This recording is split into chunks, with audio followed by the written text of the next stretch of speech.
Coming up on this episode with Kathleen McGivern.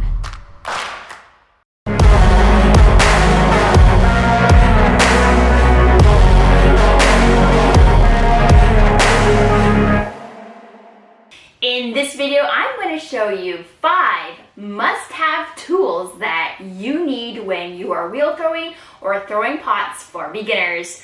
Let's get art-inspired.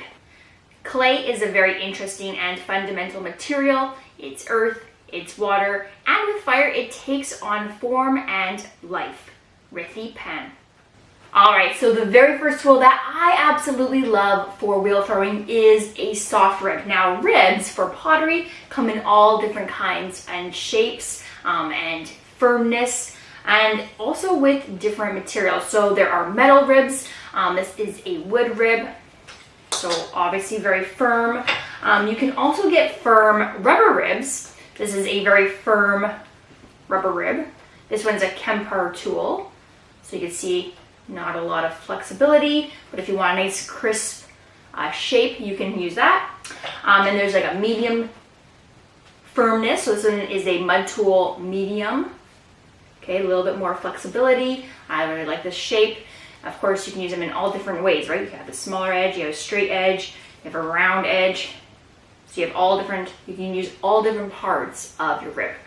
And then there's the soft one. So this one is, I'm going to show you, is a mud tool line. So the color code there is by firmness with different colors. They're soft ones.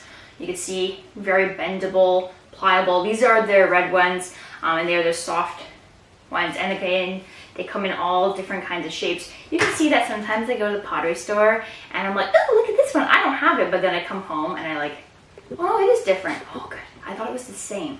But they do come in all different kinds of shapes. But like, I mean, they're so similar. Right? Oh no, they are the same. Jokes. They are the exact same. So I've bought in the same thing more than once. Anyways, it's okay. And I keep using them. So they all come in different shapes and sizes. I have a small, tiny one. Like I have this black guy here. You can see I have a small red one somewhere. I have a collection. There are so many more ribs on my shelf. It goes on forever, but you can get different ones. I recommend just getting a nice medium-sized, general shaped rib. So like this one's a kind of a curvy, fancy one that you want to play with. Go ahead. This one's a nice one if you do taller pots or cylinders, right? You got a nice tall, straight edge on it for when you're really wanting to cut in there and make a nice finished surface. And this one's a nice good shape, right? You can do the inside of the pot with this side, get a nice curve for the outside, finish it off on the exterior with a nice straight edge, or you can even get in some of those smaller areas with the ends, right? So that one's a nice one for that. I would just recommend getting something like this or a smaller one just to start off with. This one's a nice general shape to begin with. So what you really need is one rib. You don't need a collection. Okay, number two. Number 2, my favorite thing, well, that you really need if you're going to start throwing pots, or if you're a beginner and you're trying to build up your own collection, is you need a sponge. You need a sponge. It is essential. This one's a natural sponge. This one's a synthetic sponge. I would just get a synthetic sponge. This one's well loved. It's deteriorating. Doesn't matter. Doesn't matter. It's all good. Get one of these round sponges and one of these soft ribs. You only need one of each. Again, I have a bunch of them. Do I use them all? No, because you're only going to use one at a time. So don't get it all. If you want to, that's cool. Like, of course we all like to collect different supplies. You don't need them. If you really are beginning, just you need this and you need this. That's what you need. Okay, next is you need a wire tool such as this. Okay, so one, you're going to use this to cut the clay off your block of clay that you get in your box. So typically you'll buy your clay in boxes, sometimes in the bag. Usually I've always seen them with 2 bags in a box. And then you open your bag, right? You have your 2 ends. You cut off what you need. Otherwise, how are you going to grab clay off of that? If you've ever gone and played with clay before, it's really hard to just grab chunks off with your hands. So So you need this to cut through it. You are also going to need this to cut your pot off your wheel. Mine is so bendy. What have I done? This one's a very aggressive wire, just FYI, and also very big. They come in a lot smaller and also finer wire, but I don't know. I feel like I burned through things. I got myself a very aggressive one. Also, I do a lot of sculpture versus pots, so I feel like people who are making pots want a nice fine wire, but pull it off your wheel, right? Cut it off. Otherwise, how are you gonna get it off the wheel?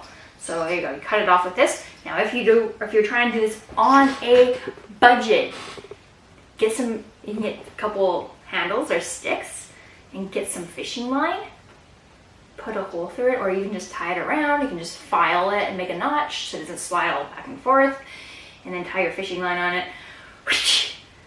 You're good to go. All right. Now I have a question for you. I want to hear your answers in the comments below this video. I want to know, when did you start wheel throwing, or are you going to begin throwing pots?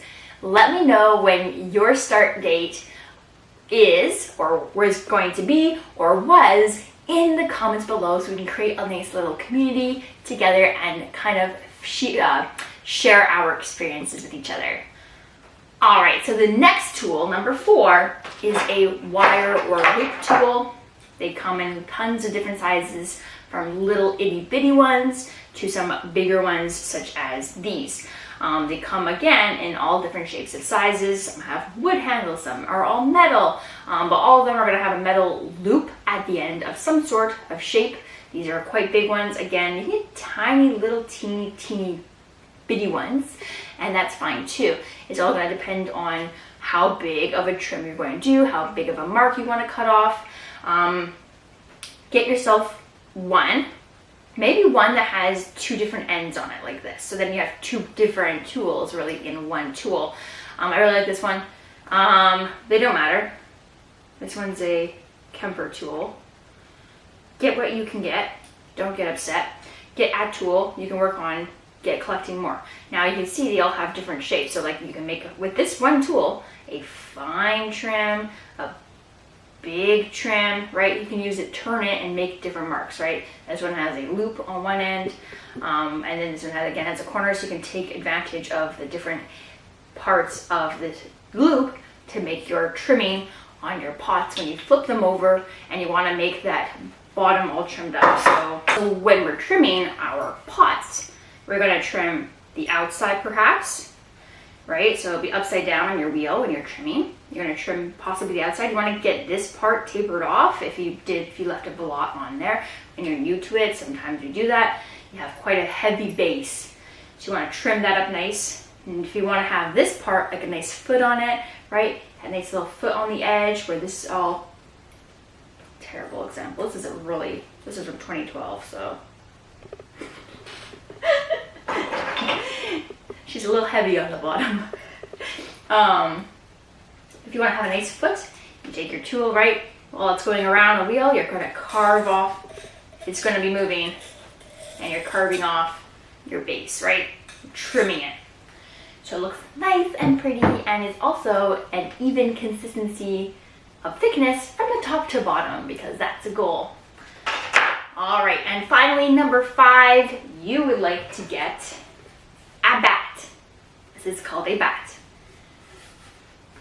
I don't throw all the time, so I typically just throw on the wheel because I'm bad.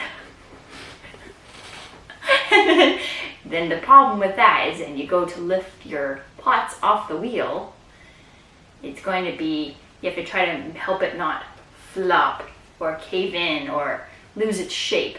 So if you don't want to have your pot lose its shape, well, you pick it up off the wheel and put it on your shelf so you can make another pot. You use a bat, right? Because otherwise you're literally picking your pot off the wheel, right? And you can imagine your fingers are gonna get on there. You might accidentally squish it. It might be really hard to get off the wheel. You might be trying to take your ribs and be like, right? And that can smush it. So use a bat Some of them have self-centering bats if you want to get super fancy. You don't want to try to figure out how to suction this onto your wheel, which is typically done with a bit of clay. And you whack, whack, whack, whack, whack. To get it on, right? And you use suction to help you. This is just a cork bat. I haven't used it in a long time. It has some red clay on there, so I don't use red clay. I don't know what I've done. I don't know. I have another bat somewhere that I use. I can't find it. I moved my studio around. I don't know where it is. But anyways, use a bat, and that way when your pot is on the bat, on the wheel, like this. If I want to take my bat off, or move my pot, I just, instead of grabbing my pot and squishing it, I simply grab the bat, wiggle it off, and now my pot is going to be nice and still and untouched as I move it to the shelf. Alright, my friend, that is it for this episode. Your next video to watch is wheel throwing with super long nails. Now, since that video, I have taken my long acrylics and made them not long, like short. I now have short nails because I can't throw with them. I did try. I had really long acrylic nails and they were pointy. And I said, you know what, I'm going to try throwing with my long nails because I hadn't thrown in a while because I really wanted long nails. So I'm like, no, I'm going to do it. I'm going to try. And you can find out what happens in that video. So head on above. Click that link. It'll also be in the description of the video. You can watch me try and throw with very long acrylic nails and see what happens. So if you're having that same problem, you can see what the experience is going to be like.